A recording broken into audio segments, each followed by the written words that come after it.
তো দেখো বন্ধুরা, আমরা এখন চলে এসেছি নদীয়া জেলার তেহট্টের ঐতিহ্যবাহী পূজা জগদ্ধাত্রী পূজা। তো জগদ্ধাত্রী পূজা উপলক্ষে আমরা এখন চলে এসেছি তেহট্ট মণ্ডলপাড়ার এসএসসি ক্লাবের যে জগদ্ধাত্রী পূজা সেখানে। তো এবার এখানকার থিম নরকলোক।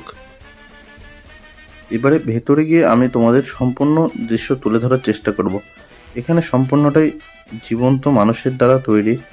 যদি জল বৃষ্টির কারণে এখানে অনেকটা সমস্যা হয়েছিল, সম্পূর্ণ জীবন্ত মানুষের যে মডেলিংগুলো সবাই রেডি হতে পারেনি, জায়গার জন্য কিছু অসুবিধা হয়ে গেছিলো প্রাকৃতিক দুর্যোগের কারণে।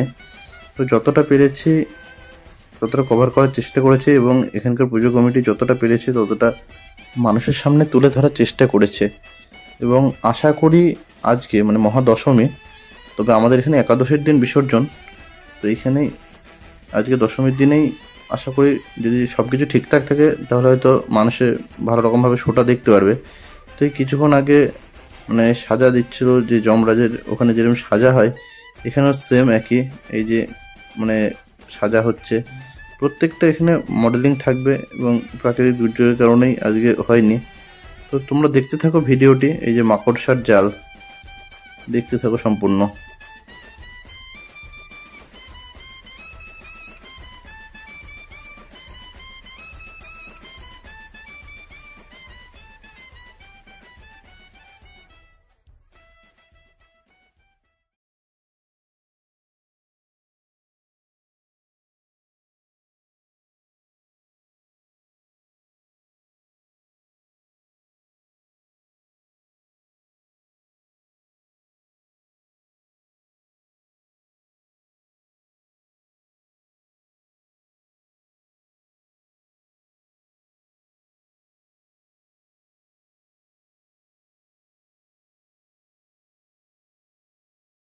এবারে আমরা এগিয়ে যাব মেন প্রতিমা দর্শনের জন্য।